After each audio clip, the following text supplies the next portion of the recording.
Function of plasma membrane. चलिए heading डाल लीजिए, फंक्शन ऑफ प्लाज्मा मेम्ब्रेन। कल यही छूटा था, वैसे हल्का से बता दिए थे, बहुत डिटेल नहीं गए थे, डीप नहीं गया था, हल्का से बता दिए थे। इधर देखिए, जैसे यही प्लाज्मा मेम्ब्रेन है,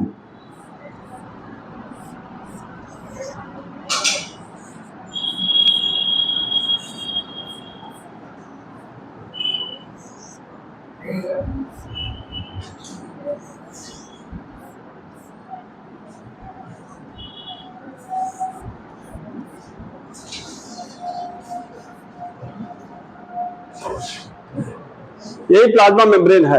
प्लाज्मा मेम्ब्रेन जो होता है, इसका मेन काम क्या होता है, पदार्थ जो ट्रांसपोर्ट हो रहे हैं, पदार्थों का ट्रांसपोर्टेशन कैसे होगा। प्लाज्मा मेम्ब्रेन यही पढ़ना आज फंक्शन इसमें, कि पदार्थों का ट्रांसपोर्टेशन कैसे होगा, कैसे कोई पदार्थ बाहर से अंदर या अंदर से बाहर जाएंगे, इसी को क्या कहते हैं, ट्रांसपोर्टेशन। ठीक है, तो अगर प्लाज्मा मेम्ब्रेन में ट्रांसपोर्टेशन देखा जाए, मेन फंक्शन इसका क्या है, ट्रांसपोर्टेशन।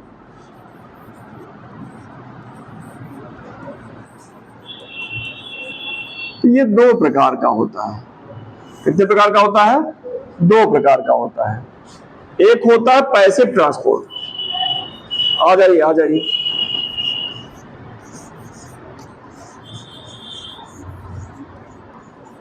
और एक क्या होता है, एक्टिव ट्रांसपोर्ट।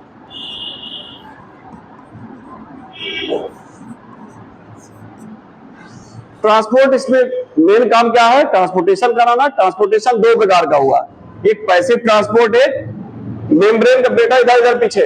मेम्ब्रेन का काम क्या है, ट्रांसपोर्टेशन कराना, पदार्थों को अंदर से बाहर या बाहर से अंदर ले जाना है, यही काम हुआ। ये दो प्रकार का हो गया, एक पैसिव हो गया, एक एक्टिव हो गया। पैसिव ट्रांसपोर्ट वो ट्रांसपोर्ट होता है जिसमें एटीपी की आवश्यकता नहीं होती। एक्टिव ट्रांसपोर्ट वो ट्रांसपोर्ट होता है जिसमें एटीपी की आवश्यकता होती है। इसमें एटीपी चाहिए, इसमें एटीपी नहीं चाहिए। पहला डिफरेंस बहुत बड़ा जो है यही है, किसमें एटीपी नहीं चाहिए, इसमें एटीपी चाहिए। ठीक है, अभी लिखिए ना, लिखिए ना। दूसरा इंपॉर्टेंट चीज है, पैसिव ट्रांसपोर्ट में मॉलिक्यूल क्या होता है, किधर जाते हैं, हायर कंसंट्रेशन से लोअर कंसंट्रेशन की तरफ। और इसमें क्या होता है, इसमें मॉलिक्यूल ट्रांसपोर्ट होते हैं लो कंसंट्रेशन से हाई कंसंट्रेशन की तरफ। इसीलिए इसमें क्या होता है, एटीपी खर्च होती है, इसमें एटीपी खर्च नहीं होती है। ठीक है, लिखे रहिए लिखे रहिए, इधर हमें देखते रहिए, पेन चलाते रहिए। अरे बेटा रुक जाओ, हम भाग नहीं जा रहे हैं, समझिए पहले। ठीक है ना, समझिए, ये भाग नहीं जा रहा, अभी समझ में आ जाएगा पूरा। एक बार समझ लेंगे दिमाग में, तब अपने आप हो जाएगा। ट्रांसपोर्टेशन दो प्रकार का होगा, पैसिव और एक्टिव। एक्टिव का ही रहा, एक्टिव वो ट्रांसपोर्टेशन होता है इसमें क्या चाहिए, हमें एटीपी चाहिए। पैसिव ट्रांसपोर्टेशन वो होता है इसमें एटीपी नहीं चाहिए। यहाँ एटीपी क्यों नहीं चाहिए, क्योंकि ये क्या है, हाई कंसंट्रेशन से लो कंसंट्रेशन जा रहा है। इसमें एटीपी क्यों चाहिए, क्योंकि लो कंसंट्रेशन से हाई की तरफ जा रहा है। ठीक है, फिर पैसिव ट्रांसपोर्ट को फिर दो भागों में बांट लेते हैं। एक को कहते हैं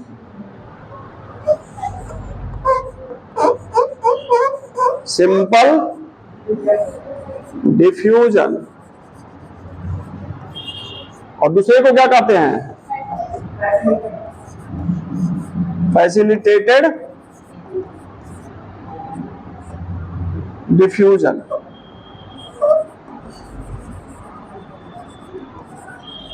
ठीक है, कुछ समझ में आया, इतना आ रहा कि नहीं, इतना समझ में आ रहा ना। इसी चीज को यहां फिगर से देख लीजिए।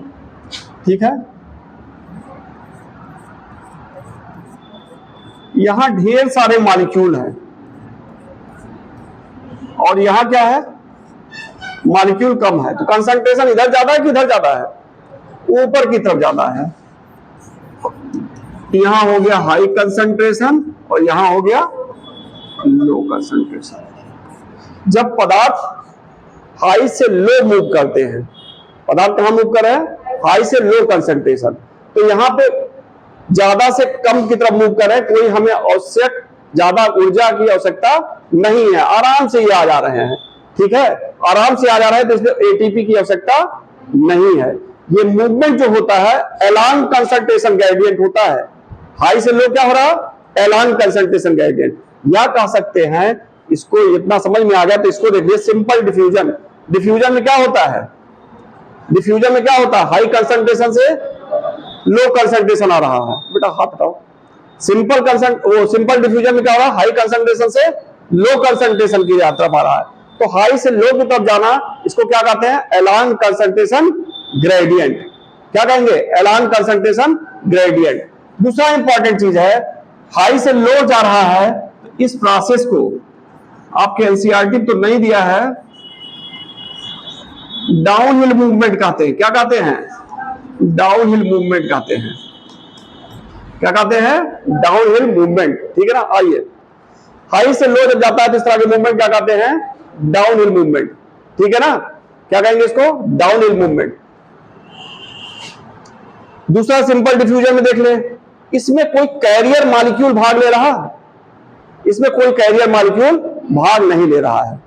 ठीक है, ये समझ में आ रहा है? तो सिंपल डिफ्यूजन वो है, हाई कंसंट्रेशन से लो कंसंट्रेशन की तरफ कोई पदार्थ जा रहा है। दूसरा इंपॉर्टेंट चीज है, एटीपी की आवश्यकता नहीं पड़ती है। तीसरा चीज है, एलान कंसंट्रेशन ग्रेडियंट ट्रांसपोर्टेशन हो रहा है। ठीक है, एलान कंसंट्रेशन ग्रेडियंट हो रहा ना? ठीक है, अब यही हम फैसिलिटेटेड डिफ्यूजन देख लेते हैं। फैसिलिटेटेड में क्या होगा? इसको थोड़ी देर के लिए इसको मिटा दे।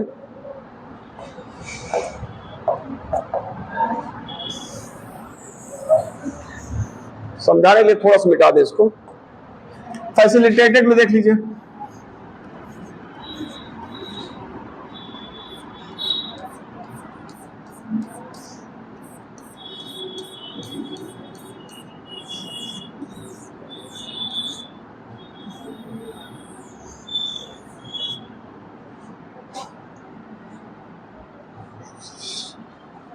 या इसको ऐसे कर दो।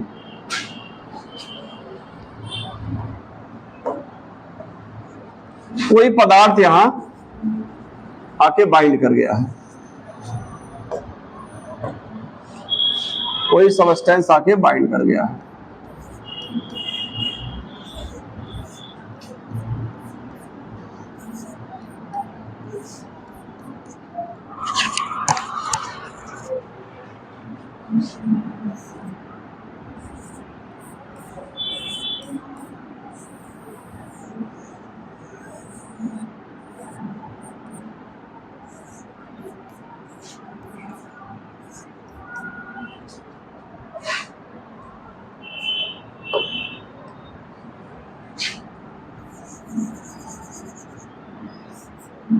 अब इधर देखिए फैसिलिटेटेड का पहला सिंपल डिफ्यूजन बता दिया, इसमें कोई कैरियर मॉलिक्यूल पार्ट नहीं भाग ले रहा, कैरियर मॉलिक्यूल कोई भाग नहीं ले रहा। लेकिन जो फैसिलिटेटेड डिफ्यूजन होता है, इसमें क्या होता है? एक कैरियर मॉलिक्यूल भाग ले रहा, एक कैरियर प्रोटीन भाग ले रहा है। क्या भाग ले रहा? Carrier protein. ठीक है ना? तो फैसिलिटेटेड डिफ्यूजन वो डिफ्यूजन होता है, आ जाइए, फैसिलिटेटेड डिफ्यूजन वो डिफ्यूजन होता है इसमें क्या होता है? एक कैरियर प्रोटीन भाग लेती है। अब कैरियर प्रोटीन क्या करती है? एक तरफ सबस्टेंस को बाइंड की, ठीक है। दूसरा क्या हुआ? ये रोटेट कर जाती है, इसका कॉन्फ़िगरेशन चेंज हो जाता है, इसका आकार चेंज होता है। इधर बाइंड की और लाके क्या करेगी? इधर रिलीज करेगी। ठीक है ना? कैरियर प्रोटीन क्या करेगी? बाइंड करेगी, कॉन्फ़िगरेशन चेंज होगा, लाके इधर क्या की? रिलीज कर दी। ठीक है, इतना समझ में आ रहा? कोई पदार्थ इधर से इधर आ गया, तो कहने का मतलब है फैसिलिटेटेड डिफ्यूजन वो डिफ्यूजन होता है जिसमें कोई कैरियर मॉलिक्यूल भाग ले रहा। ठीक है ना? इतना समझ में आ रहा? इतना समझ में आ रहा? चलिए, सिंपल डिफ्यूजन में होता है कि यहां पे जो सबस्टेंस भाग लेते हैं, जो सबस्टेंस एक तरफ से दूसरे तरफ आते हैं, ठीक है, वो जनरली क्या होगा? हायर कंसंट्रेशन से लो कंसंट्रेशन। इतना समझ में आ गया होगा ये वाला? यहां तो कोई दिक्कत नहीं ना? तो इसको थोड़ा पहले लिखिए तब बताएं आगे। इसमें लिखिए फंक्शन ऑफ प्लाज्मा मेम्ब्रेन में, main function of plasma membrane main function of plasma membrane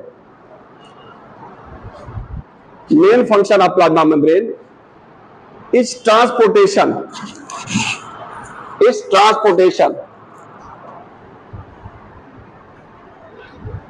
main function of plasma membrane is transportation. अगला पॉइंट लिखिए, transportation of substance transportation of substance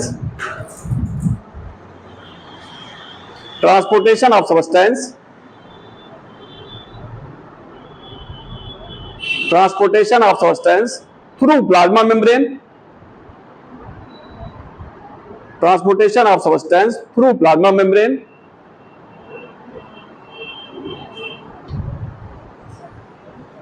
are following type.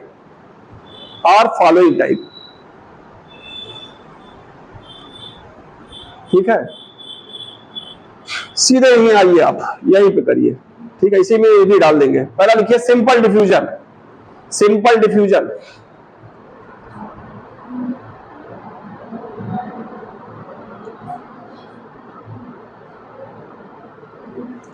इसमें लिखिए in such type transportation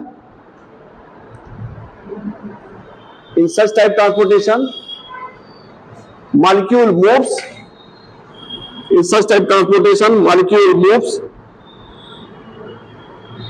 from higher concentration towards lower concentration. From higher concentration towards lower concentration. Along concentration gradient, underline इसे करिएगा, along concentration gradient.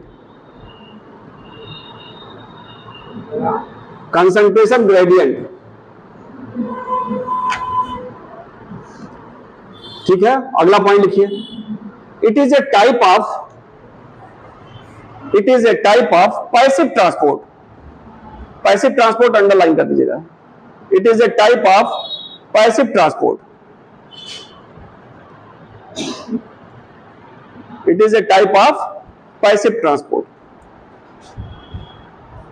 अगला point लिखिए, इसमें लिखिए no carrier molecule require, passive transport underline कर दीजिएगा, no carrier molecule require.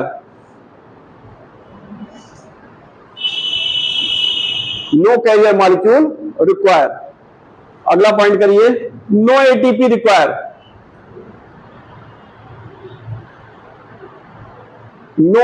Require,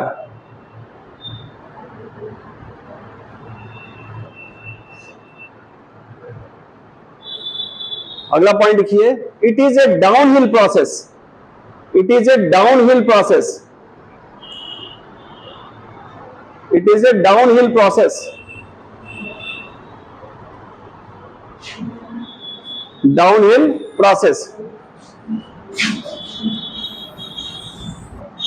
ये वाला फिगर बना लीजिए जरा, ये वाला फिगर बनाइएगा।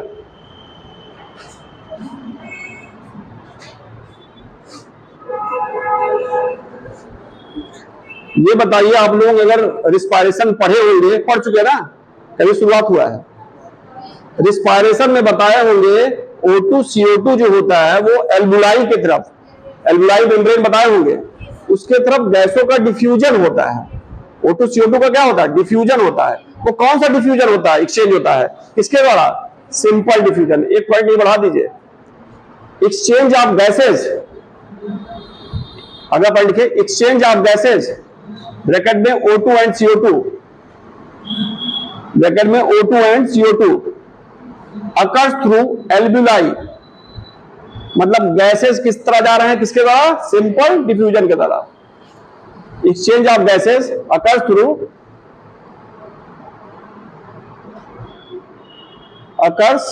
या passes through plasma membrane by simple diffusion,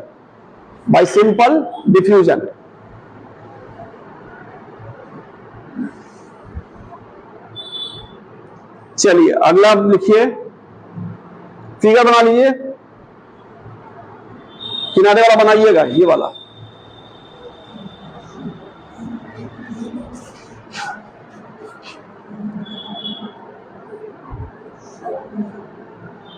बनाई बोला? हाँ हाँ, कंसंट्रेशन ग्रेडियंट पूछ रहे हैं, क्या चीज है?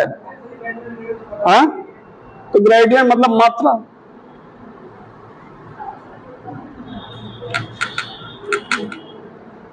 बन गया? जल्दी करिए पीछे।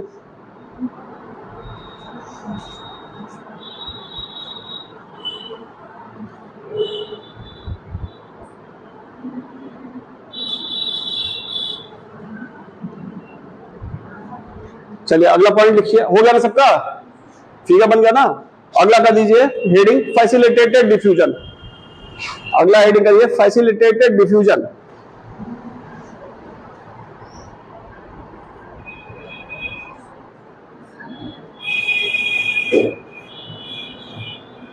लिखिए in facilitated diffusion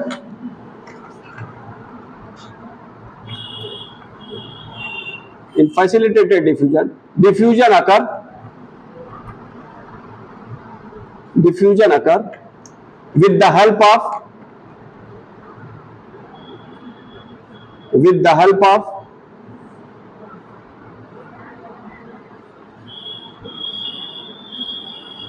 career protein underline करिएगा।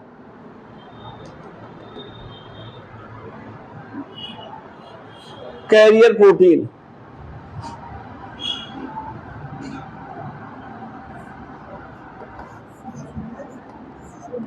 एक क्वेश्चन जरा बताइए तो,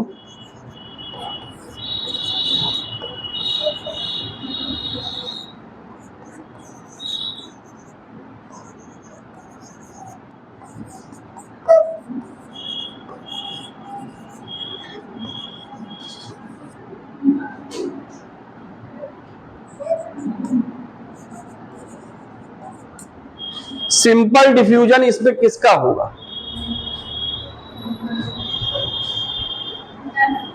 सिंपल डिफ्यूजन इसमें किसका होगा? लिपिड सॉल्युबल होगा, पोलर मॉलिक्यूल का होगा, नॉन पोलर का होगा, या पहले तीसरे का होगा, या किसी का नहीं होगा?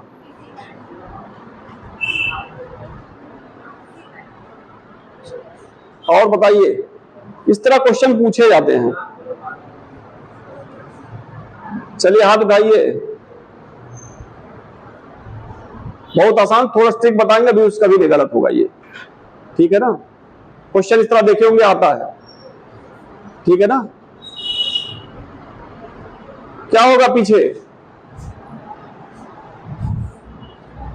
लिपिड सॉल्युबल होगा सिंपल डिफ्यूजन के थ्रू, किसका होगा? लिपिड सॉल्युबल का, पोलर मॉलिक्यूल का, नॉन पोलर मॉलिक्यूल का, पहले और तीसरे का, चौथा फिर पांचवा है नन।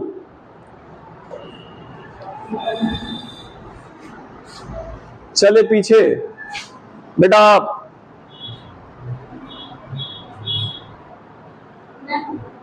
नन। अच्छा,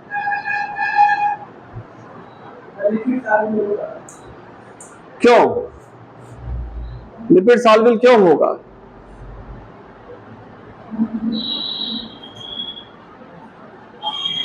देखिए सही बता रहे हैं आप, देख लीजिए, ये क्या है?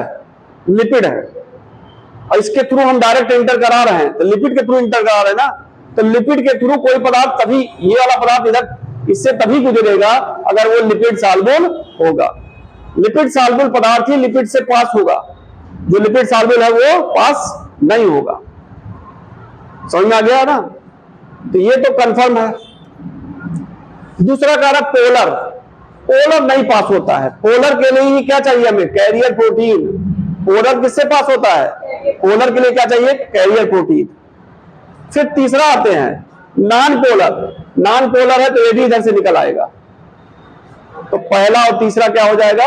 इसके थ्रू चले जाएंगे। तो सिंपल डिफ्यूजन में एक चीज और बढ़ा लीजिए, सिंपल डिफ्यूजन लिखे है ना, सिंपल डिफ्यूजन में एक लाइन बढ़ा लीजिए, through simple diffusion, through simple diffusion lipid soluble substance, through simple diffusion lipid soluble substance and non polar molecule lipid soluble substance and non-polar molecule passes through plasma membrane, passes through plasma membrane, passes through plasma membrane। हो गया, इतना हो गया। अब heading करा ले हैं, अगला हेडिंग, अगला हेडिंग डाल लीजिए फैसिलिटेटेड डिफ्यूजन। कुछ लिखे कि नहीं? अभी लिखिए ना, कैरियर प्रोटीन। अगला पॉइंट लिखिए। अब एक चीज और बताइए, अगर फैसिलिटेटेड डिफ्यूजन है तो इसमें क्या लिखे? Carrier protein. एटीपी यूज होगा कि नहीं होगा? हाँ, इसी का पार्ट है, इसलिए लिखिए नो एटीपी। लिख लीजिए, फंसाता इस तरह क्वेश्चन करके। लिखिए फैसिलिटेटेड डिफ्यूजन में no ATP is used, no ATP is used.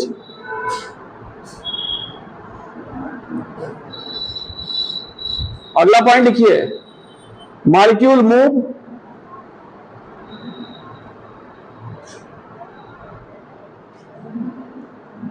Along concentration gradient. यहां भी अलॉन्ग रहेगा।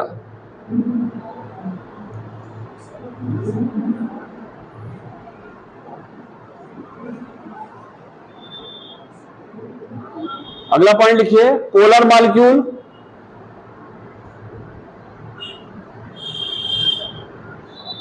Generally transported through facilitated diffusion. Polar molecule generally transported through facilitated diffusion. Polar molecule underline कर दीजिए।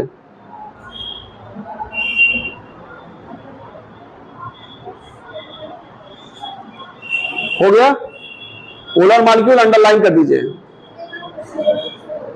Polar molecule transported through plasma membrane in facilitated diffusion. Polar molecule transported through plasma membrane in facilitated diffusion.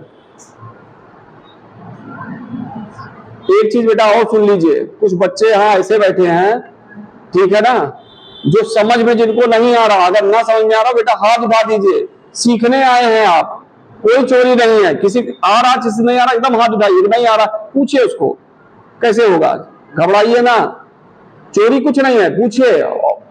यहां ना पूछिए तो वहां जब बैठते हैं वहां पूछिए, आगे शर्माइएगा नहीं, यहां सीखने आए हैं। चलिए, फैसिलिटेटेड डिफ्यूजन में हो गया। ये फिगर बना दीजिए।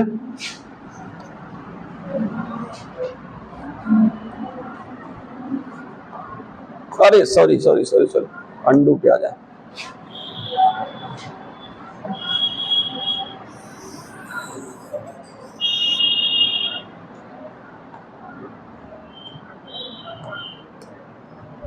इसमें देखिए क्या बनाइएगा, ये दो बनना है।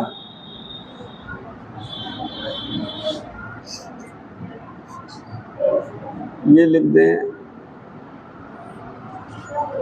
Transporting molecule.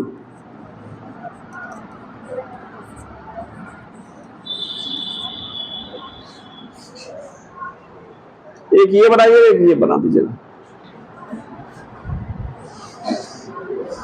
अगर कभी पूछे, ये भी पूछा गया क्वेश्चन, कैरियर प्रोटीन में फैसिलिटेटेड डिफ्यूजन कैरियर प्रोटीन होती, कॉन्फ़िगरेशन पे क्या प्रभाव पड़ता है? चेंज होता है कि नहीं चेंज होता है?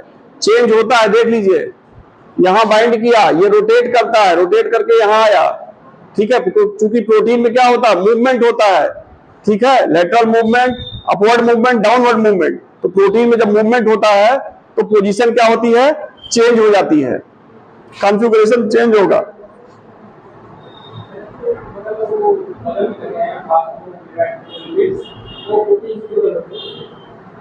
क्या चीज? प्रोटीन किसे जो होते अपना? हाँ, यहाँ ना, यहाँ, हाँ, सब एक साथ रहते हैं। हाँ, अब वो क्वासीफ्लूइड नेचर होता है।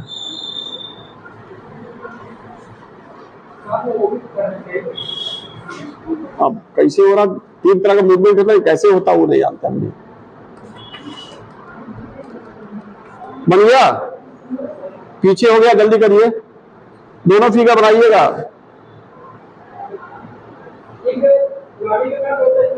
नहीं, अंदर से बाहर, बाहर से अंदर, दोनों, आना जाना दोनों होता है।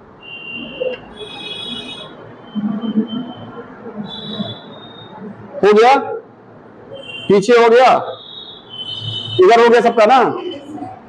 बेटा जल्दी करो, जल्दी करिए, जल्दी करिए,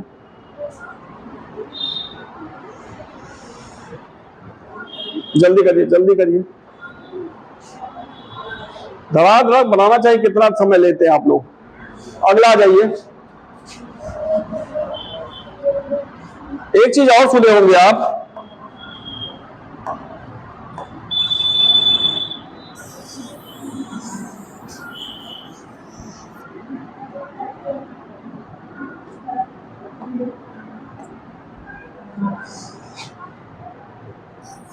कभी कभी ये देखा गया है, एक कैरियर प्रोटीन और होती है।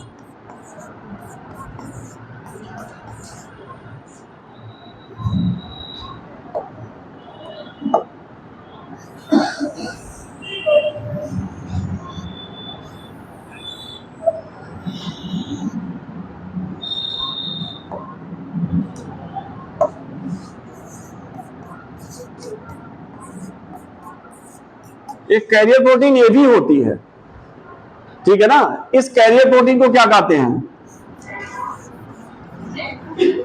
सुने होंगे नाम, चैनल प्रोटीन। क्योंकि इसमें पोर होता है, इसमें क्या होता है, इसी पोर के थ्रू पदार्थ इधर से इधर जाते हैं, तो इसीलिए इस प्रोटीन को पोरिन प्रोटीन भी कहते हैं। क्या कहते हैं, पोरिन प्रोटीन।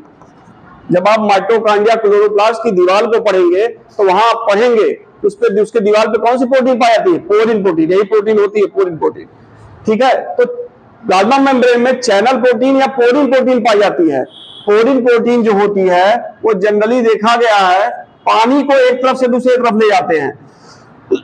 जब पानी को ले जाते हैं चैनल प्रोटीन, तो ऐसी पोरिन प्रोटीन को कहते हैं एक्वा पोरिन। क्या कहते हैं, एक्वा पोरिन। एक साल क्वेश्चन ही आया हुआ है आपके नीट में, एक्वा पोरिन, ठीक है ना। समझ में आ रहा है। कभी कभी देखा जाता है कैरियर प्रोटीन जो होती है उसे हम क्या कहते हैं, चैनल प्रोटीन। क्यों चैनल कहते हैं, क्योंकि दो चैनल हैं, इसमें पोर बना होता है इसलिए इसको क्या कहते हैं, आर पार होता है इसलिए इसको क्या कहते हैं, पोरिन प्रोटीन। चूंकि ये वाटर का ट्रांसपोर्टेशन करती है इसलिए इसको क्या कहते हैं, एक्वा पोरिन। एक्वा मतलब जल, पोरिन मतलब पोर, ठीक है। इतना समझ में आ गया। एक पॉइंट बढ़ा लीजिए। In plasma membrane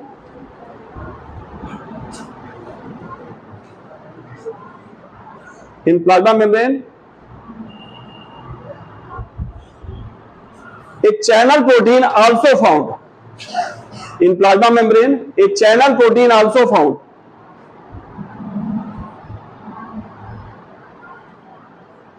which is also known as porin protein, which is also known as porin protein,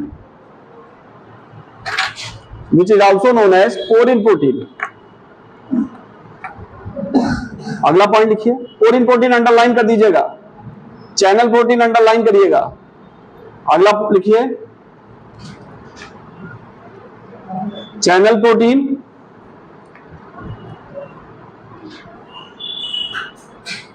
takes part, channel protein takes part in transportation of water, channel protein takes part in transportation of water, channel protein takes part in transportation of water,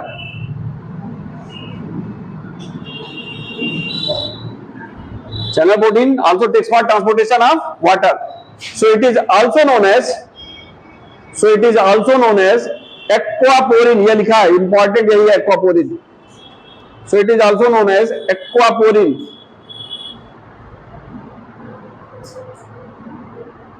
aquaporin underline noted drama कर दीजिएगा। एक छोटा सा figure ही बना दीजिए।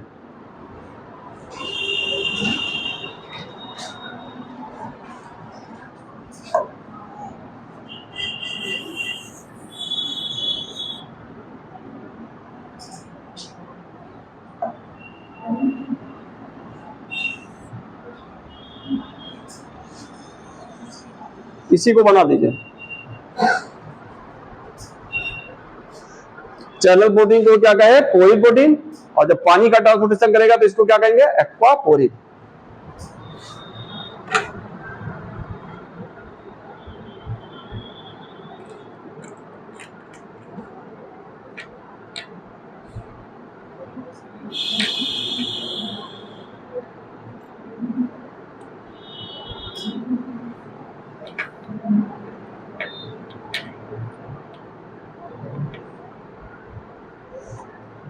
हो गया? तेज बनाइए फिगर थोड़ा सा।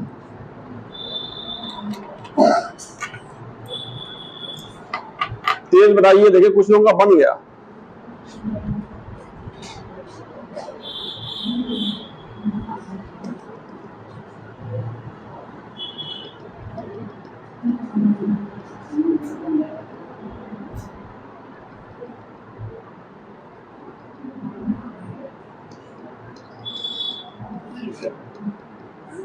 हो गया पीछे? बेटा जल्दी करो, जल्दी करो। चलिए, चैनल प्रोटीन के बाद हम आ जाते हैं। ये होगा सिंपल डिफ्यूजन, फैसिलिटेटेड हो गया। अगला आ जाइए एक्टिव ट्रांसपोर्ट। पैसिव ट्रांसपोर्ट हो गया ना, अगला आ जाए एक्टिव ट्रांसपोर्ट।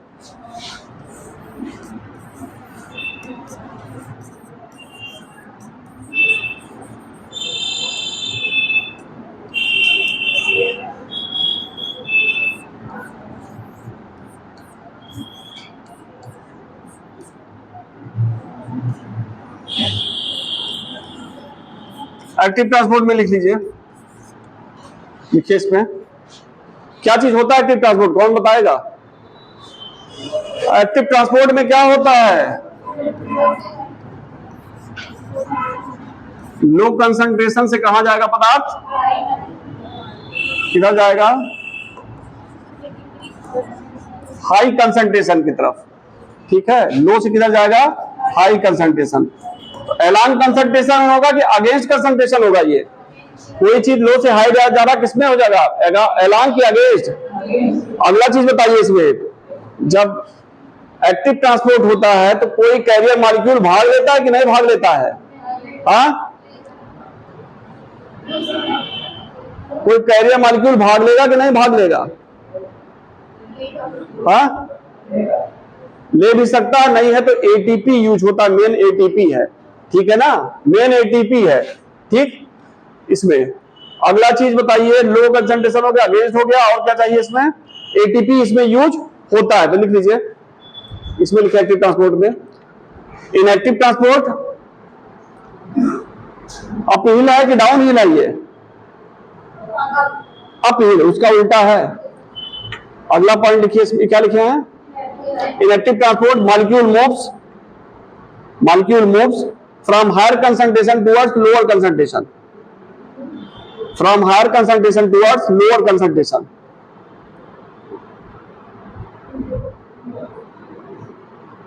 अरे सॉरी, क्या लिख रहे हैं? From lower to higher concentration, from lower to higher concentration, from lower to higher concentration against concentration gradient. एक लोग जागरूक हैं, देखिए यही बोले तुरंत। अरे सर, ये तुरंत बोले हैं, अगेंस्ट कंसंट्रेशन ग्रेडियंट। ये अंडरलाइन करिएगा, against concentration gradient.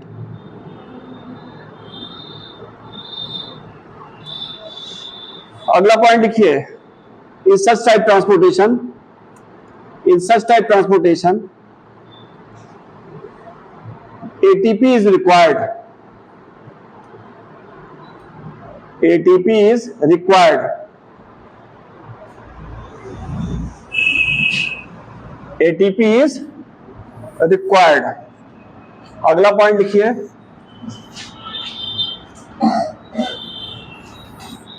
in such type transportation mainly ions are moved, mainly ions are transported, mainly ions are transported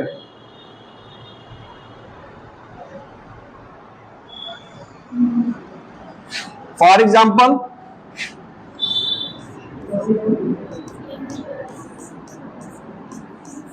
sodium potassium pump. अब इसी में ये बताओ, देखिए फिगर बना हुआ है, इधर देखिए, इधर देखिए थोड़ा सा, इस सोडियम पोटेशियम का फिगर बनाए हैं, लेकिन इसमें आयन हम नहीं लिखे हैं, आयन हम नहीं लिखे हैं। अब आपके पूर्व नॉलेज पे पूछेंगे कौन सा आयन बाहर जाता है, कौन सा अंदर, हाथ उठाइएगा खाली, कौन सा आयन बाहर जाता है, कौन सा अंदर? पोटेशियम अंदर आता है, सोडियम नहीं, हाँ पोटेशियम अंदर आता है, सोडियम बाहर जाता है। पोटेशियम अंदर आता है, सोडियम बाहर जाता है, इस फिगर में। चलिए और पीछे पीछे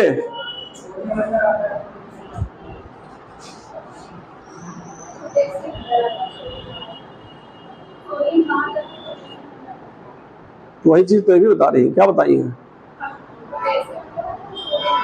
पीछे आप बता दे बेटा। हाँ, सोडियम बाहर जाता है और पोटेशियम अंदर आता है।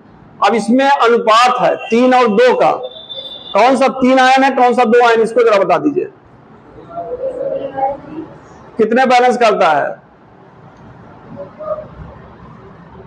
ये सब थोड़ा ध्यान दीजिए। चलिए पीछे, इधर बेटा, हाँ आप और कोई इधर बेटा, आप एकदम सही है, यही बना लीजिए, सोडियम पोटेशियम पंप, इसी को बना लीजिए। ये सब ध्यान रखिए, कहां बाहर जा रहा, कहां अंदर आ रहा, वैसे लाइन नहीं खींचा गया है। सिर्फ इसी बनाइएगा एक।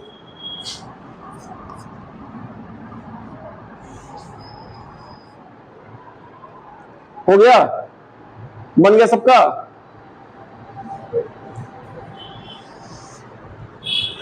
हो गया। अगला हेडिंग करिए ऑस्मोसिस, अगला हेडिंग करिए ऑस्मोसिस।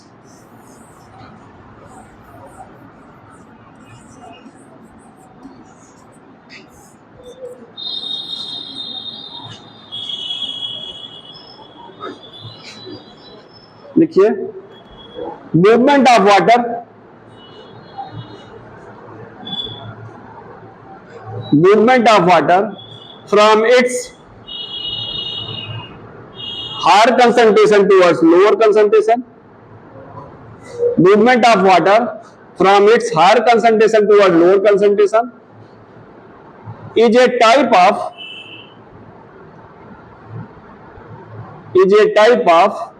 Special diffusion.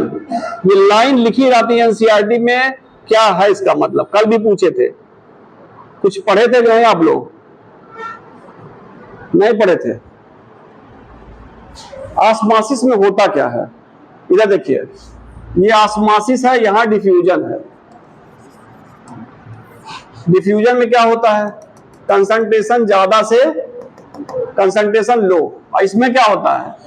कंसंट्रेशन लो से कंसंट्रेशन, ये लो से हाई की तरफ मूव कर रहा, और यहां क्या हो रहा? हाई से लो की तरफ मूव कर रहा। अब यहीं आ जाइए, अब यहां बता रहे हैं कि वाटर के केस में, ठीक है, एक स्पेशल डिफ्यूजन होता है। क्या होता है? स्पेशल डिफ्यूजन होता है, जिसमें क्या होता है? हाई कंसंट्रेशन किसका? H2O का, वो मूव करता है कहां? Low concentration H2O। हम ऑस्मोसिस बता रहे हैं। इधर देखिए फिर से, ये लाइन एनसीईआरटी में लिखी होती, लोग नहीं जानते हैं और गलत करके आते हैं। कहता है H2O का जो ट्रांसपोर्टेशन होता है एक तरह का स्पेशल डिफ्यूजन होता है, ठीक है। ये क्या है? वास्तव में ऑस्मोसिस है। ऑस्मोसिस में कहता है high concentration water low concentration water की तरफ जाता है, high concentration water low concentration. तो हाई से लो जाएगा तो डिफ्यूजन हुआ कि ऑस्मोसिस हुआ? और इसको ऑस्मोसिस हम कहते हैं। कह रहे ना क्यों? यही हम कल पूछ रहे थे, नहीं समझ में आया? कारण बता दीजिए। हाँ, जानना ही कुछ जानना है?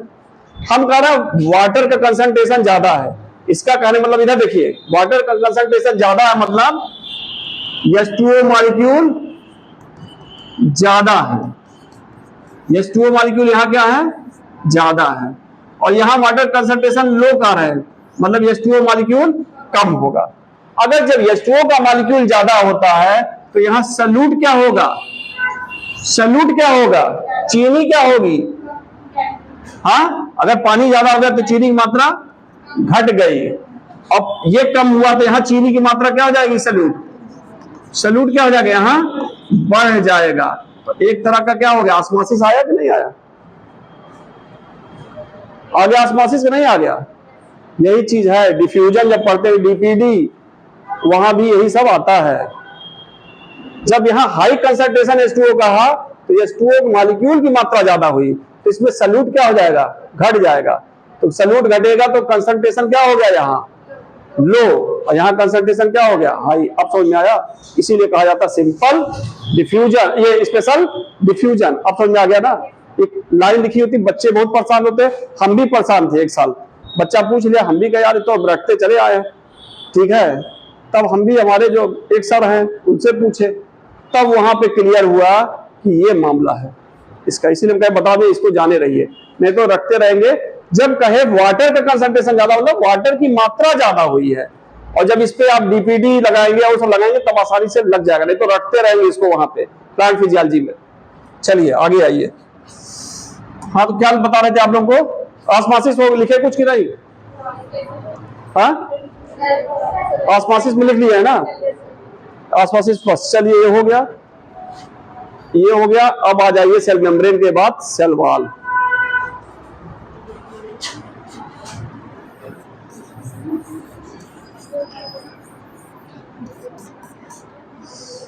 चलिए देख लीजिए, सेल वॉल क्या है। सेल वॉल एक पोरस, रिजिड, और क्या है, ये डेड सबस्टेंस की बनी हुई है, डेड लेयर है। क्या कह सकते हैं, डेड लेयर।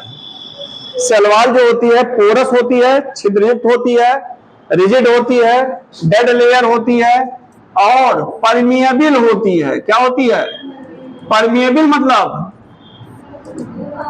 पारगम्य, कोई चीज बाहर से अंदर आ रहा है या अंदर से बाहर जा रहा। बेटा इधर पढ़िए, नहीं तो यही चीज फिर होगा, कहेंगे हमें समझ में नहीं आया। कल यही चीज आपको टोके थे, क्वेश्चन नहीं लग रहा, जब यहाँ पढ़ाया जाता तो आप ध्यान नहीं देते हैं। ये हर अक्षर पे क्वेश्चन पूछा गया है कि सेल वॉल क्या होती है, पोरस, छिद्रयुक्त होती है। सेल वॉल क्या होती है, रिजिड होती है, टफ होती है, हार्ड होती है। देखे होंगे प्लांट में सेल वॉल, देख ही रहे आप। डेड होती है, मरी हुई होती है। और दूसरा क्या होता है, परमेबल होती है, कोई सबस्टेंस आ सकता है अंदर और कोई सबस्टेंस बाहर जा सकता है। ठीक है, अगला चीज देखिए, सेल वॉल पाई किस में जाती है, प्लांट में, और किस में है, फंजाई में है, और किस में है, बैक्टीरिया में है। एक चीज और बता दें आपको, यहाँ पे थोड़ा सा चीज बैक्टीरिया छोड़े हैं, हल्का सा बैक्टीरिया है उसको छोड़े हैं, इसलिए कि बैक्टीरिया अभी आपको पढ़ाए हैं सर, अभी पढ़ाए हैं सर, तो इसलिए बार बार यही चीज नहीं घूम के हम पढ़ाएं, घूम के वो पढ़ाएं, ठीक है ना। अभी पढ़े आप लोग, इसलिए उसको गायब किए हैं। चलिए इधर देखिए, सेल वॉल अगर प्लांट में देखिए किस चीज का बना हुआ है, सेलुलोज, ठीक है। और क्या होता है, और क्या होता है, हेमीसेलुलोज, और क्या होता है, पेक्टिन, और क्या होता है, एनसीईआरटी में 3 चीज देता है थोड़ी मात्रा में, प्रोटीन, ठीक है ना। सेलुलोज, हेमीसेलुलोज और पेक्टिन एनसीईआरटी देता है, वो थोड़ी मात्रा में क्या होता है, प्रोटीन। अगला चीज देखिए इसमें, सेलुलोज क्या चीज होता है, किस चीज का बना होता है, सेलुलोज किसका बना होता है। इसी के बाद अगला चैप्टर सेल डिवीजन है, इसी के बाद अगला चैप्टर बायोमॉलिक्यूल है, वहां पढ़ाएंगे। सेलुलोज किस चीज का बना होता है, सेलुलोज पॉलीसेकेराइड किस चीज का बना होता है। सेलुलोज देखे हैं, कोई देखा है इस क्लास में, कोई देखा है, अरे इतने बड़े हो गए अब तक सेलुलोज नहीं देखे आप लोग। बेटा पीछे देखेंगे नहीं आप लोग, सेलुलोज देखी है कि नहीं बेटा, पोलवारा आप भी नहीं देखी, अरे बाप रे बाप। अच्छा, हरी सब्जी कितने लोग खाते हैं, सब लोग खाते हैं ना, मांसाहारी तो नहीं है ना सब लोग की खाली। जो आप खाते हैं हरी सब्जी, हाँ, आलू भी नहीं, जितनी हरी सब्जी खा रहे हैं सब में सेलुलोज है। जो आप खाते हैं फाइबर, नेनुआ खाते हैं ना, नेनुआ, नेनुआ एक पतला होता है एक मोटा होता है, देहाती भाषा में उसको कहते हैं घोड़ा। तो जो मोटा नेनुआ होता है उसको तोड़िए, उसमें फाइबर नजर आता है। वो फाइबर क्या है? सेलुलोज। वही फाइबर सेलुलोज है, आप सब लोग देखे हैं, लेकिन छिलते समय देखे होंगे, छिलता नहीं, धागा ऐसा निकल आता है। तो जो धागा ऐसा फाइबर निकल रहा हो क्या है? सेलुलोज है। सब लोग देखे, खाली कहा दिए हाँ नहीं देखे, रोज देखते हैं। भिंडी तोड़ते हैं ना, इधर इधर इस समय भिंडी तोड़ रहे होंगे, फुट फुट, एक तो आसानी से टूट जाती है, एक नहीं टूटती है, उसमें रेशा निकल आता है। वो रेशा क्या है आपका? सेलुलोज है। ठीक है, तो प्लांट सेल में सेलुलोज। और इधर देखिए, सेलुलोज किस चीज का बना है? हाँ नहीं भाई, अरे वो भिंडी कड़ी वाली जो हो, कड़ी भिंडी, उसको ना देखिए आप, सबसे अच्छा देखिए नेनुआ, मोटा नेनुआ देखिए, तोड़िए, उसमें धागा ऐसा निकल आता है, निकलता है ना। तब आप जाके आज बाजार में जाइएगा, मोटा नेनुआ होगा, ले आइएगा, देखिएगा। चलिए इधर देखिए, ग्लूकोज, ग्लूकोज, ग्लूकोज, ढेर सारे ग्लूकोज जब यूनिट आपस में जुड़ते हैं तो क्या बनता है? सेलुलोज। ठीक है, एक बार क्वेश्चन इसमें पूछा था कि कौन सा ग्लूकोज होता है सेलुलोज में? Beta D glucose. कौन सा होता है? सेलुलोज की कौन सी यूनिट होती है? सेलुलोज किसी यूनिट बना होता है? बीटा डी ग्लूकोज से। Hemicellulose, pectin. और ये फंजाई किस चीज का बना होता है? इसका शैवाल किसकी होती है? काइटिन। काइटिन की बेसिक यूनिट क्या होती है? काइटिन की बेसिक यूनिट क्या होती है?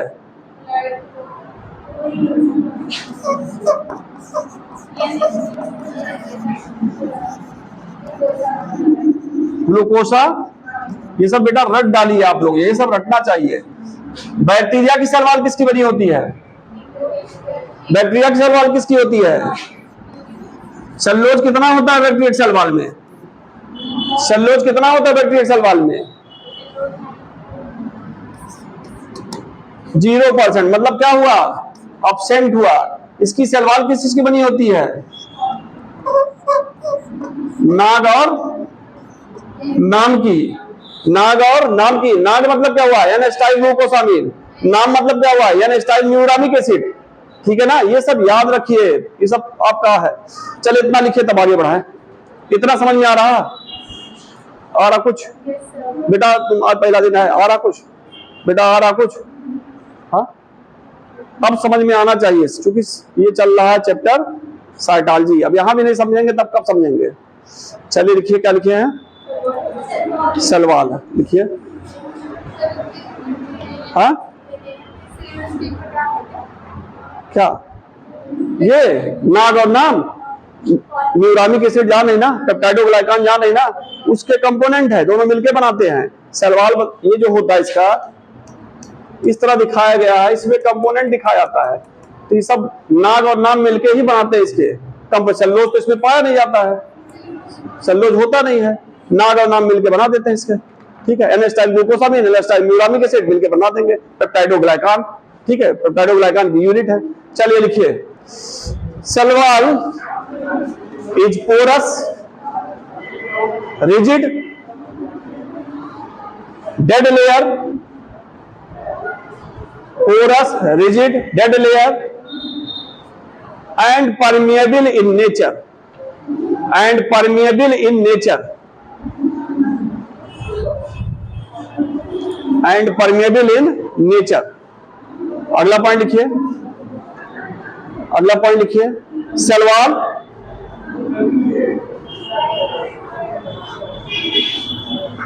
Found in plant, fungi and bacteria, found in plant, fungi and bacteria।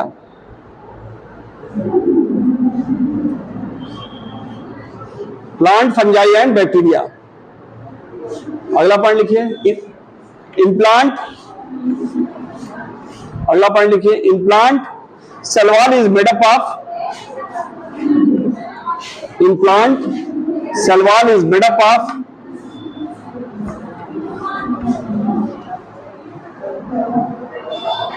In plant, cell wall is made up of cellulose, hemicellulose, pectin and protein. Cell wall is made up of cellulose, hemicellulose, pectin और protein. बेटा ये भी पूछा गया है कि plant cell wall जो होती है इसमें कौन सा कंपोनेंट ज्यादा होता है, जरा हाथ उठाइए। प्लांट सेल वॉल में कौन सा कंपोनेंट ज्यादा होता है, हाथ उठाइए। मैक्सिमम कंटेंट कौन होता है, मच कंटेंट, सेलुलोज। ब्रैकेट में कर दिए मच कंटेंट, सेलुलोज, ब्रैकेट में कर दिए मच कंटेंट। हो गया। अगला पॉइंट लिखिए, in fungi cell wall is made up of chitin. Cell wall is made up of chitin.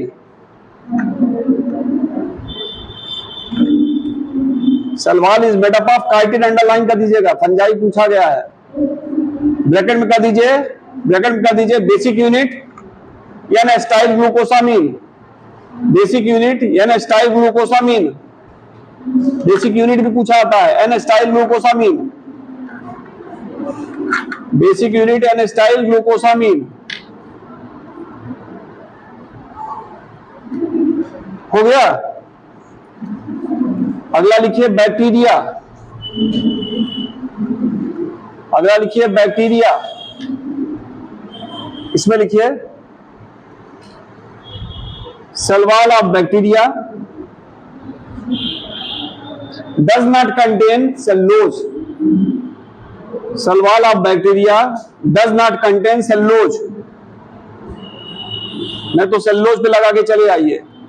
does not contain cellulose. फिर लिखिए bacterial cell wall contain peptidoglycan.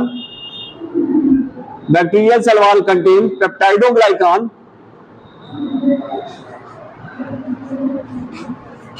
या म्यूरामिक एसिड। म्यूरामिक एसिड या इसी को कहते हैं क्या, म्यूरिन। म्यूरामिक एसिड या म्यूरिन। ब्रैकेट में कर लीजिए बेसिक यूनिट इज ब्रैकेट में करिए basic unit N acetyl muramic acid. Bracket में लिखिए basic unit is N acetyl muramic acid. NAM NaM, NAM N acetyl muramic acid NAM, and N acetyl glucosamine, bracket में कर दीजिए नाग, NAG, नाग।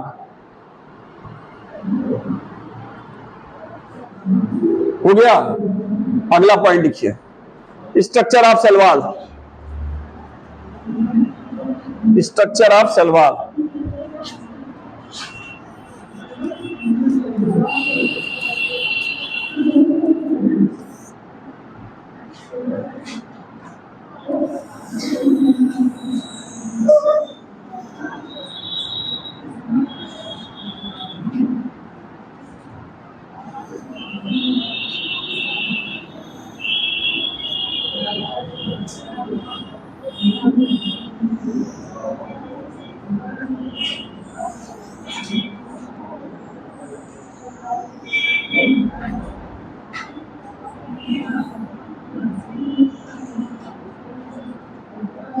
इसको कर दीजिए प्राइमरी वॉल।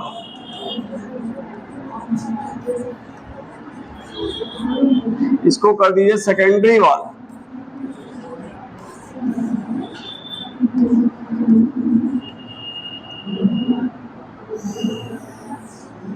और अंदर वाली लेयर क्या हो जाएगी,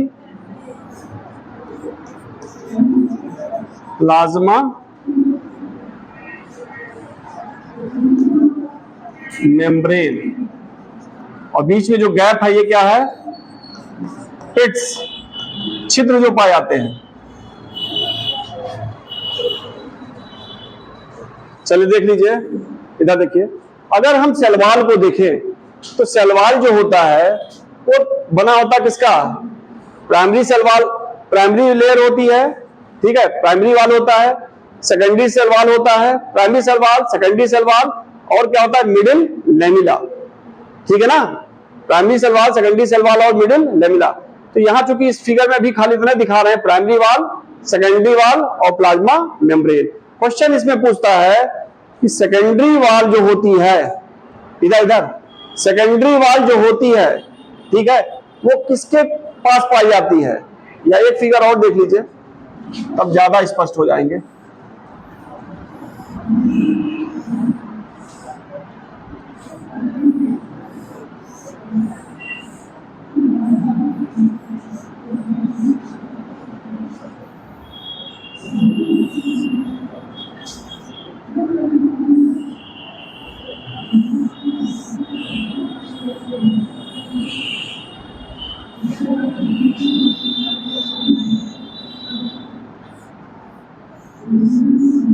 गड़बड़ किए, इसको कलर थोड़ा सा चेंज करना था हमें।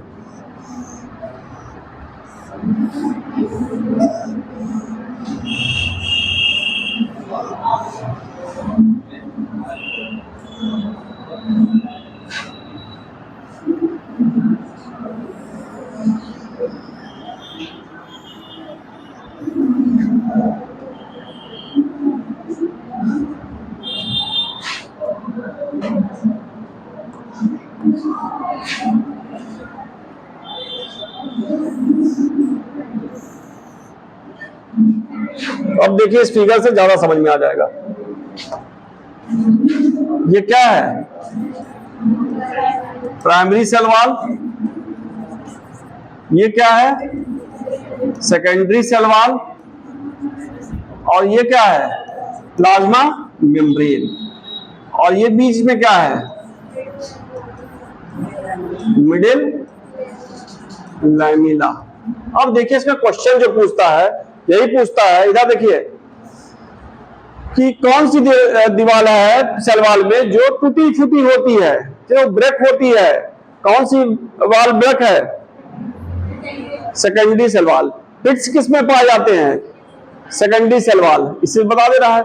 अगला इंपॉर्टेंट चीज है, सबसे बाहर की दीवार कौन सी होती है, मिडिल लैमिला। सबसे बाहर की कौन सी होती है, मिडिल लैमिला। सेकेंड वो क्या कहते हैं, प्लाज्मा मेम्ब्रेन की तरफ कौन सी वॉल होती है, प्लाज्मा मेम्ब्रेन की तरफ कौन सी वॉल होती है, मालूम हो जा रहा ना, रटना नहीं पड़ रहा, यही रटते थे लोग, यही पहले रटते थे, रटना नहीं पड़ेगा। इस अगर ये फिगर याद है तो अपने आप क्वेश्चन आपका लगेगा। ठीक है, तो लिखिए। अब इधर देखिए, थोड़ा सा देख लीजिए, जो प्राइमरी वॉल होती है, ठीक है, वो इलास्टिक नेचर की होती है। क्या होती है, इलास्टिक नेचर की। क्यों, क्योंकि इसमें सुबेरिन नहीं पाया जाता है। सुबेरिन ना पाए जाने के कारण वो थिक नहीं होती। बेटा इधर देखो पीछे, प्राइमरी वॉल जो होती है वो इलास्टिक नेचर की होती है, सुबेरिन नहीं पाया जाता है, ये थिक नहीं होती है। जनरली देखा गया प्राइमरी वॉल जो होती है वो कहां पाई जाती है, मेरिस्टेमेटिक सेल्स में। किसमें पाई जाती है, मेरिस्टेमेटिक सेल्स में। ठीक है, समझ में आ रहा ना, इतना समझ में आ रहा।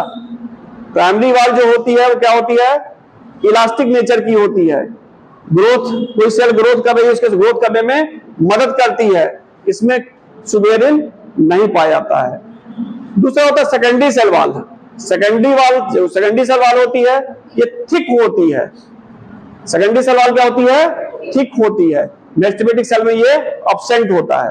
कंपोजिशन लगभग दोनों में सेम रहता है। लिख लीजिए, लिखिए, हेडिंग डालिए आप, प्राइमरी सेल वॉल, या एक पॉइंट रुक जाइए, हेडिंग डालें स्ट्रक्चर ना, स्ट्रक्चर ऑफ सेल वॉल, इसमें लिखिए cell wall is made up of, cell wall is made up of 3 layer. Cell wall is made up of 3 layer.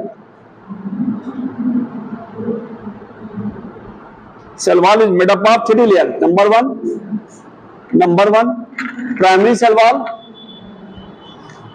Number 2 secondary cell wall, primary cell wall, number 2 secondary cell wall, number 3 middle lamella, number 3 middle lamella. Primary cell wall, secondary cell wall, number 3 middle lamella. Primary cell wall, secondary cell wall, number 3 क्या है, middle lamella. Heading डाले primary cell wall.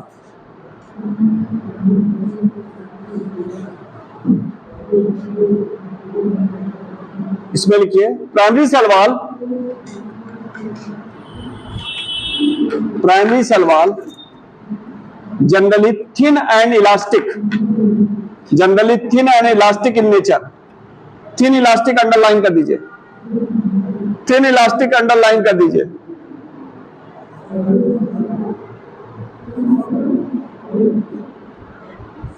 अगला point लिखिए found in meristematic cells, found in meristematic cells, found in meristematic cells.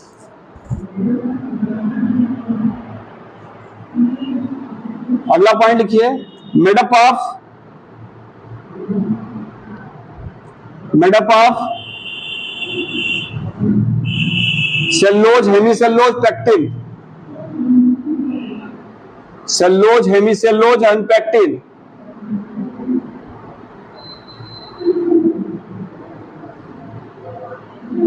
अगला point लिखिए cellulose, hemicellulose, pectin.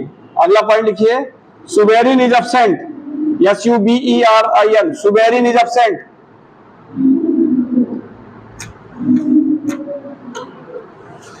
अगला लिखिए secondary cell wall, secondary cell wall.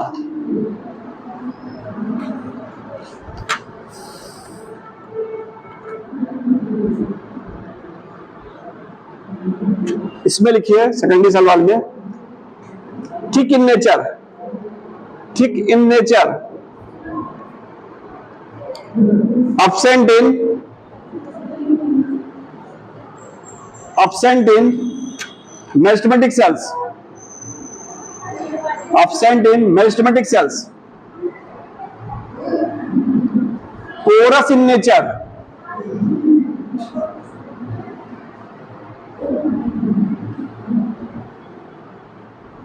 that is contain pits, that is contain pits।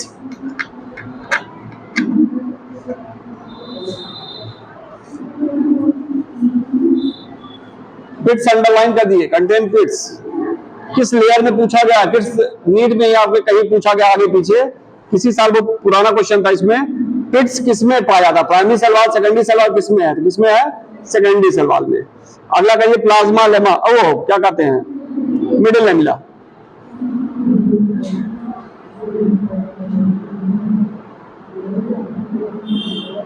अब एक बार middle lamella देख लीजिए, middle lamella. इधर देखिए, इधर अगर इस फिगर को देखें, एक सेल ये है बेटा, इधर देखिए पीछे, बेटा इधर पीछे एकदम, एक सेल ये है, एक सेल ये है, उसके बीच क्या है, मिडिल लेमिला। तो दो सेल के बीच कौन सी पाई जा रही है, मिडिल लेमिला। या सबसे बाहर वाली लेयर कौन सी होती है, मिडिल लेमिला। मिडिल लेमिला किस चीज की बनी होती है, कैल्शियम मैग्नीशियम पेक्टेट की। सबसे ज्यादा मात्रा में क्या पाया जाता है, कैल्शियम पेक्टेट। मेन पार्ट क्या होता है, calcium pectate.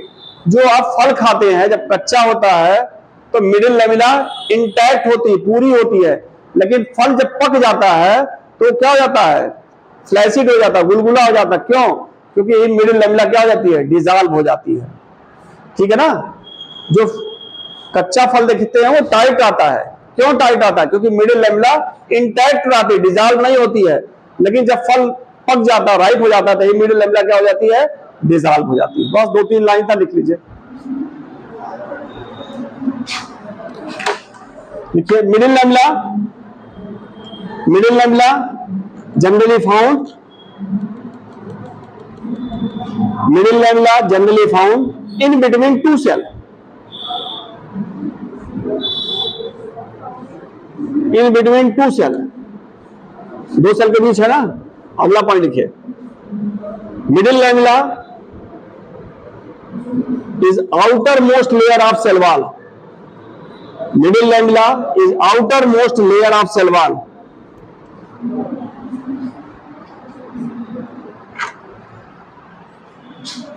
Middle lamella is outermost layer of cell wall. अगला पॉइंट लिखिए, middle lamella is made up of, middle lamella is made up of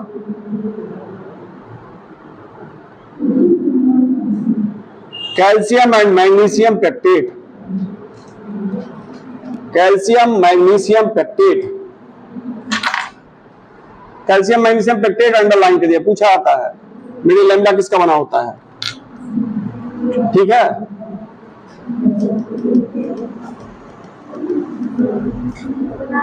हाँ और क्या बताए हैं, कुछ और बताए थे, इतना समझाए हैं।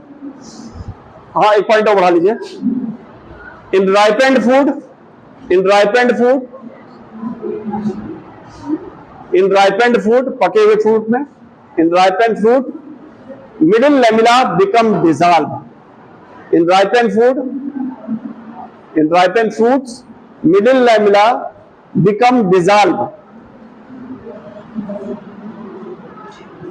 मिडिल लैमेला क्या हो जाती है, डिसॉल्व हो जाती है, ठीक है। अब ये दोनों फिगर बना लीजिए, फिगर इंपॉर्टेंट है, बना लीजिए।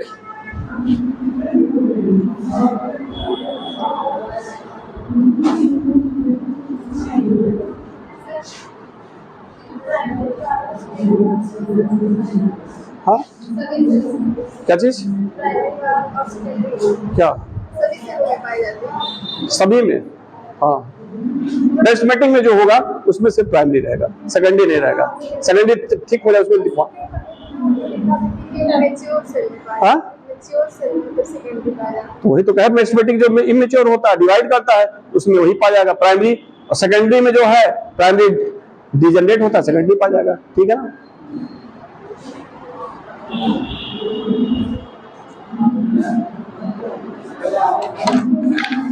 बना लीजिए, बना लीजिए।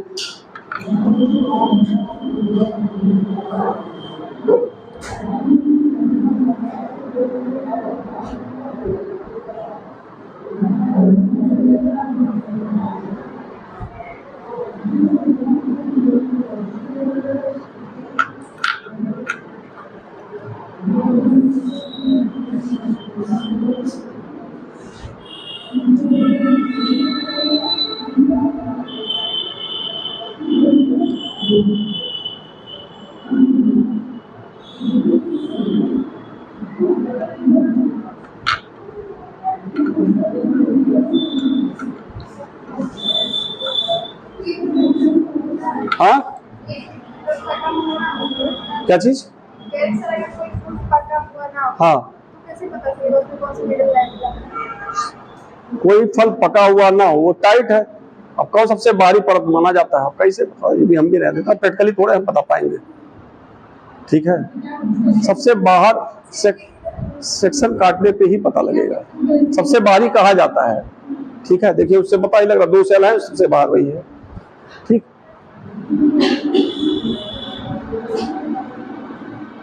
एक टर्सरी वाल भी होती है, टर्सरी सेल वाल होती है, वो किसमें होती है, जिम्नोस्पर्म ट्रैकेड में, लेकिन वो चूंकि एनसीईआरटी में दिया नहीं है ना कभी पूछा गया है इसलिए नहीं लिखवा रहा है।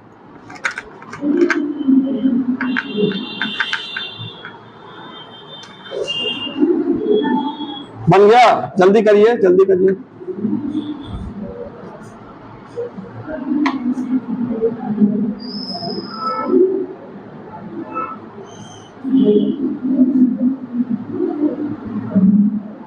कोई मैसेज किया था क्वेश्चन के लिए, कल नहीं दिए थे, कल क्वेश्चन थोड़ा था, आज ये खत्म हो रहा है तो आज क्वेश्चन मिल जाएगा, प्लाज्मा मेम्ब्रेन से भी और सेल वॉल दोनों जगह से।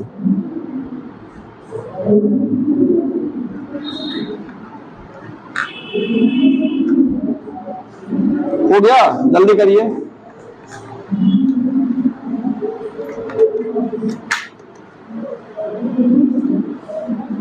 तेज बनाइए भाई, कुछ बच्चे तेज बना लेते हैं, कुछ लोग पीछे हो जाते हैं। बन गया, चलिए अब अगला आ जाइए इसमें, अगला इसमें क्या है,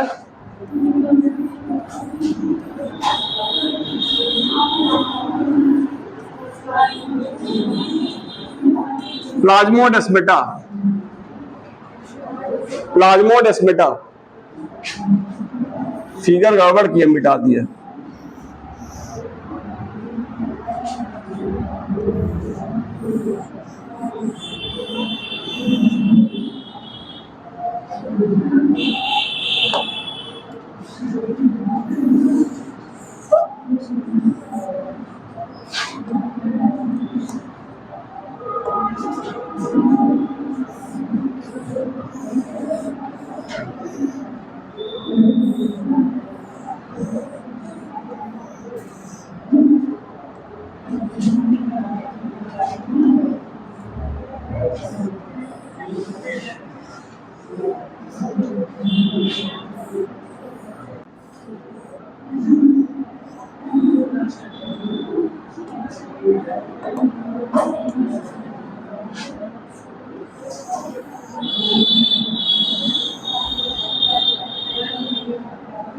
ये क्या चीज है? साइटोप्लाज्म है ना। सेल मेम्ब्रेन के अंदर क्या होगा?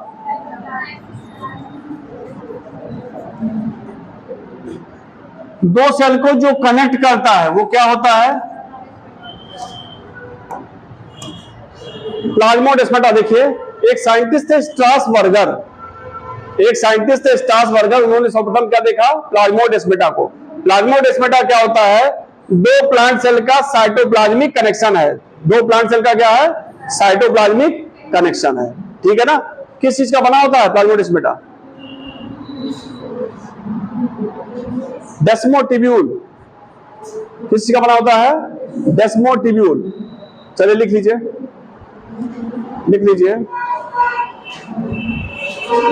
Plasmodesmata.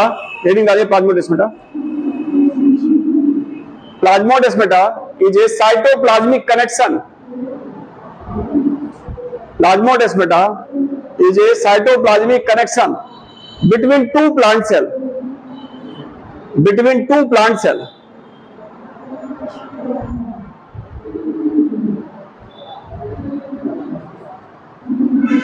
It is made up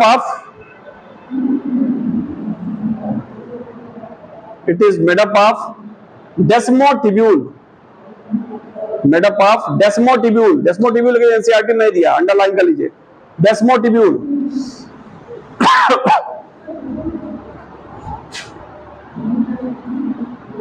हो गया। एक छोटा सा फिगर बना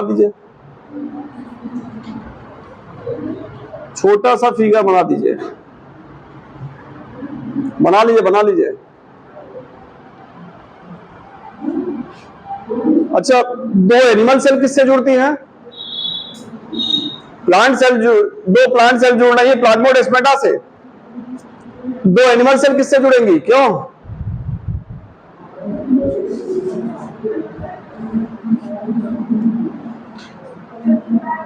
हाँ, तेज बोलिए, सुनाई पड़े। जरा हट जाए। चलिए, दो एनिमल सेल किससे जुड़ रही हैं? प्लांट। हाँ, टाइट जंक्शन तो कई प्रकार के हो गए। किस चीज से जुड़ी है? हाँ, डेस्मोसोम से।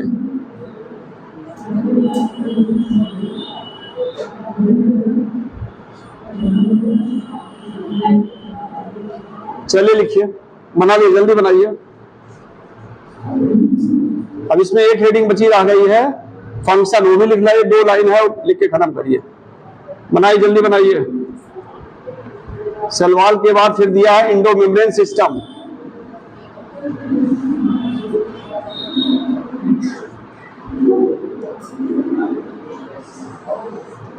हो गया। डेस्मोटिब्यूल है एनिमल सेल में। डेस्मोटिब्यूल यहां भी कार है, देख लीजिए जरा। तो दो एनिमल सेल किससे जुड़ रही है? हमें डेस्मोसोम याद है, लेकिन देखिए क्या दे रहा। उसमें तो बहुत समय लग जाएगा खोजते। चलिए आइए, छोड़िए। प्लाज्मोडेस्माटा के बाद आ जाइए फंक्शन। बन गया फिगर सबका। अगला जाइए फंक्शन।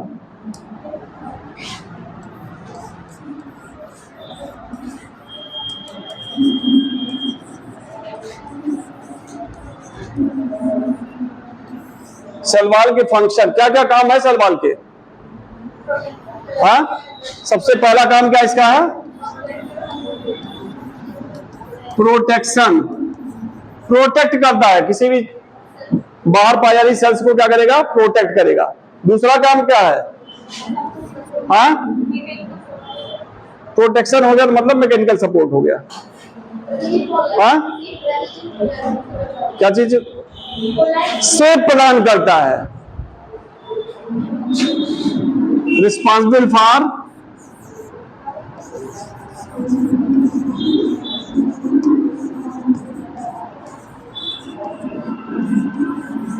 Cell shape. और क्या होगा? हाँ, लार्ज मॉलिक्यूल के एंट्री को चेक करता है।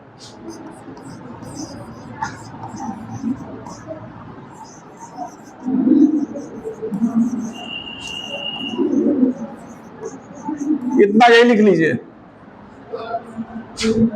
Protection from microorganism, protection from micro organism,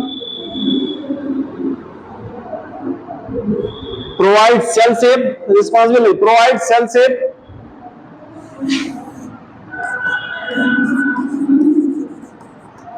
provide cell shape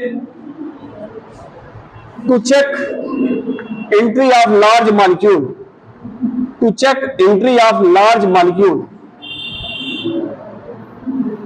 to check entry of large molecule.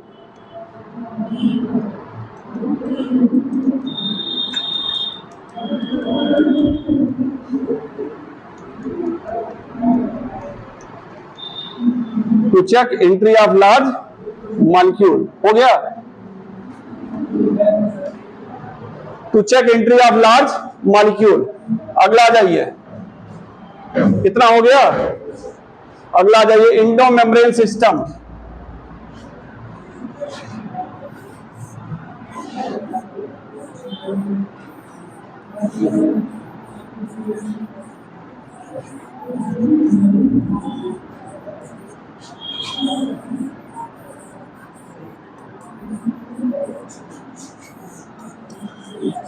Endomembrane system important है, इंडोमेम्ब्रेन का पूछा जा चुका है।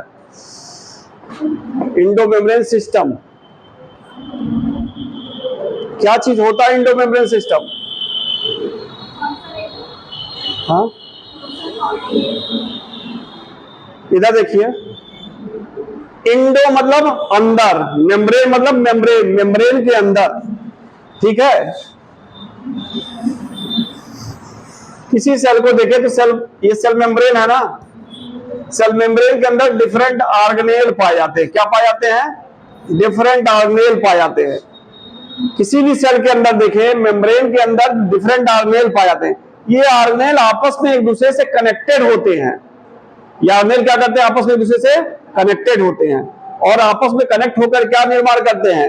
Endomembrane system. लेकिन सारे ऑर्गेनेल नहीं कनेक्ट होते हैं, कुछ ही ऑर्गेनेल कनेक्ट होते हैं। वो कौन कौन से हैं? इंडोप्लाज्मिक रेटिकुलम, गाल्जी बॉडी, लाइसोसोम और वाइक्यूल। ठीक है ना, समझ में आया? इंडोमेम्ब्रेन सिस्टम, इंडो मतलब अंदर, इंडो मतलब अंदर, किसके अंदर? साइटोप्लाज्म के अंदर, ठीक है। तो सेल मेम्ब्रेन के अंदर कुछ ऐसे सेल ऑर्गेनेल पाए जाते हैं जो आपस में एक दूसरे से कनेक्टेड होते हैं। इसी को क्या कहते हैं? इंडोमेम्ब्रेन सिस्टम, ठीक है। इनके फंक्शन एक दूसरे से कनेक्टेड होंगे, फंक्शन इनके क्या होंगे? एक दूसरे से कनेक्टेड होंगे, इसीलिए इनको क्या कहते हैं? Endomembrane system. इसके अंतर्गत 4 ऑर्गेनेल आते हैं, इंडोप्लाज्मिक रेटिकुलम, गाल्जी बॉडी, लाइसोसोम और वैक्यूल। यही ऑर्गेनेल एक बार पूछा गया था, इंडोमेम्ब्रेन सिस्टम में कौन कौन से ऑर्गेनेल होते हैं, ठीक है। तो चलिए लिखिए इंडोमेम्ब्रेन सिस्टम, हेडिंग डालिए endomembrane system.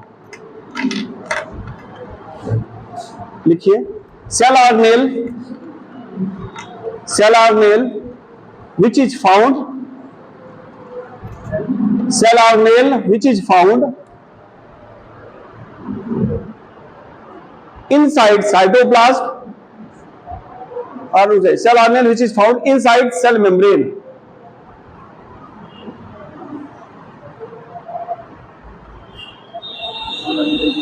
cell organelle which is found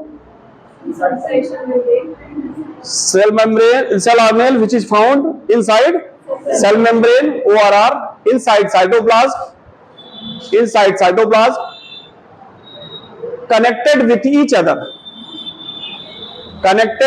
other in response to their function, connected to each other in response to their function,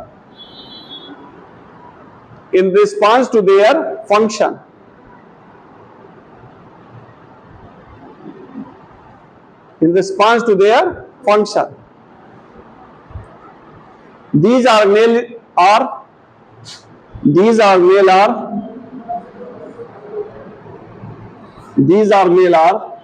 number 1, नहीं these are male are लिख दीजिए, इंडोप्लाज्मिक रेटिकुलम, कामा लगाइए गाल्जी body, कामा लगाइए lysosome, कामा लगाइए vacuole. हो गया? ये चारों ऑर्गेनल अंडरलाइन कर दीजिएगा।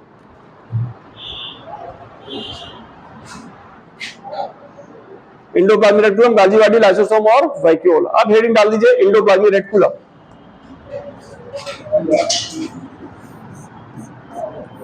बहुत इंपॉर्टेंट है, इसे एक क्वेश्चन जरूर पूछता है।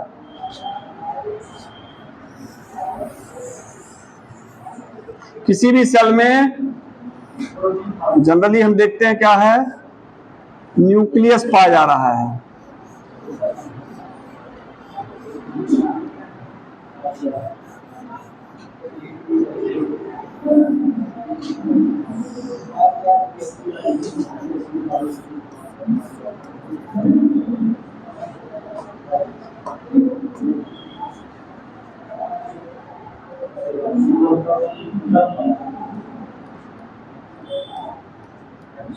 देखिए इधर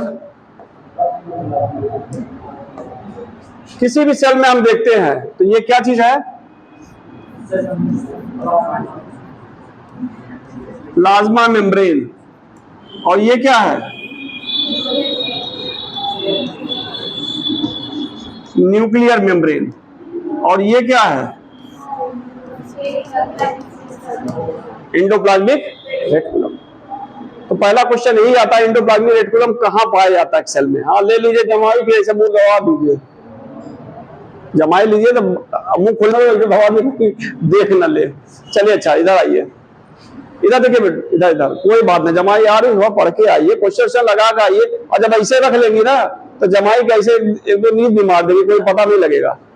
यहाँ जो रखा सोना हो तो यहाँ हाथ रख लीजिए, एक दो नींद मार देंगे कन्फर्म। इसीलिए बात जो बच्चा यहाँ रखता तो कहते हटा दो बेटा, नहीं तो बढ़िया एकदम घुमाता है, पक्के घूम रहे रोडवेज पहुंच गया, हेलीकॉप्टर में उठा के ले गया टांग के, पूरा बढ़िया घुमा देता है, सीधे क्रिसेंट माल पे उतारता है वहीं पे। चलो वहां शॉपिंग करते हैं, ठीक है। तो इधर देखिए, चले इधर देखिए, तो इंडोप्लाज्मिक रेटिकुलम जो होता है वो कहाँ पाया जाता है, वो अटैच होता है outer membrane of nuclear membrane, और किससे, प्लाज्मा मेम्ब्रेन से। तो पहला क्वेश्चन यही पाया जाता है कि इंडोप्लाज्मिक रेटिकुलम पाया किससे अटैच होता है, प्लाज्मा मेम्ब्रेन से अटैच है। और किससे अटैच है, न्यूक्लियर मेम्ब्रेन, ठीक है। दूसरा इंपॉर्टेंट चीज इसमें है, इसके अंदर कुछ साइटोप्लाज्म भरे होते हैं, ठीक है ना।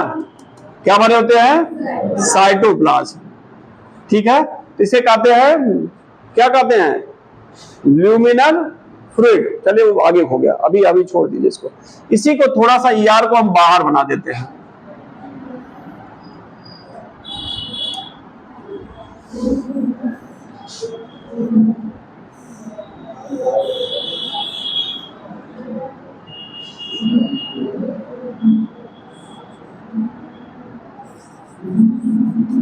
आउटर न्यूक्लियर मेम्ब्रेन,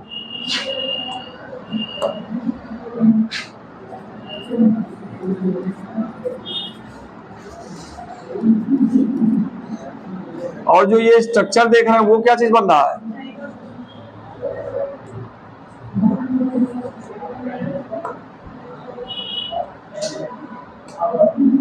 और यहीं पे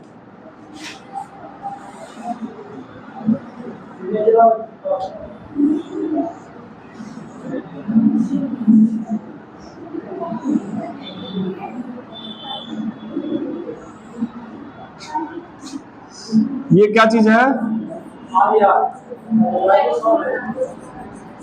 राइबोसोम।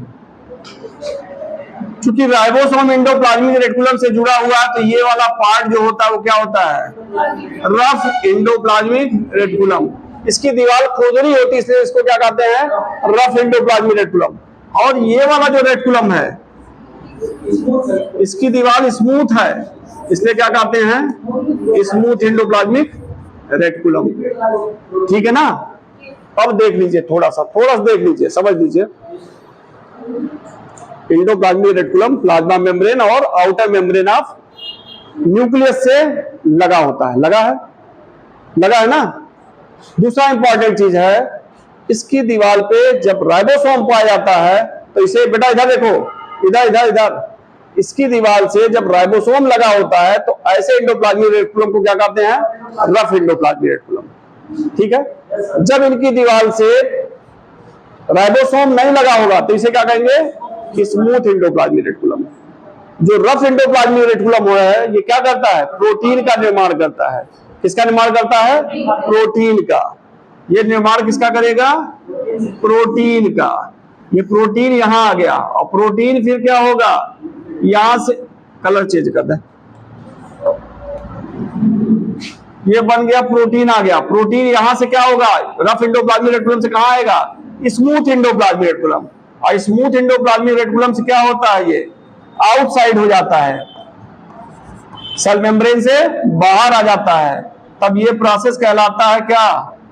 सिक्रीशन। क्या कहलाता है? सिक्रीशन। तो एक फंक्शन यहां पे हो गया कि एंडोप्लाज्मिक रेटिकुलम किसमें भाग ले रहा है? बस किसमें भाग ले रहा है? रफ एंडोप्लाज्मिक रेटिकुलम किसमें भाग ले रहा है? प्रोटीन सिंथेसिस में। दूसरा किसमें भाग ले रहा है? प्रोटीन जो बनी वो यहां से कहां आई? स्मूथ में। और स्मूथ से कहां आई? आउटसाइड, सेल के बाहर। इसने किसमें भाग ले लिया? सिक्रीशन में। अगर स्मूथ एंडोप्लाज्मिक रेटिकुलम को देखें तो यहां राइबोसोम एब्सेंट होता है तो ये प्रोटीन सिंथेसिस में भाग नहीं लेता है। ये किसमें भाग लेता है? लिपिड, स्टेरॉइड, ग्लाइकोजन इसके निर्माण में। ठीक है ना? समझ में आ रहा ना? आज इतना ही करके छोड़ है क्योंकि सर का इशारा हो रहा है। हाँ? कल नहीं, अब नया होगा। इस खाली फिगर चाहे बना लीजिए, फिगर बना लीजिए, फिगर में कोई दिक्कत नहीं, फिगर बना लीजिएगा। ठीक है ना? फिगर बना लीजिएगा।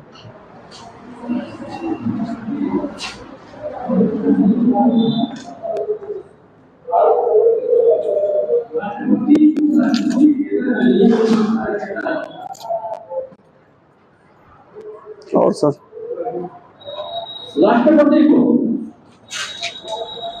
घर परिवार बढ़िया है? 5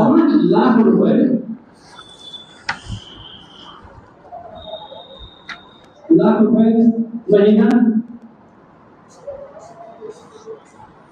वेतन,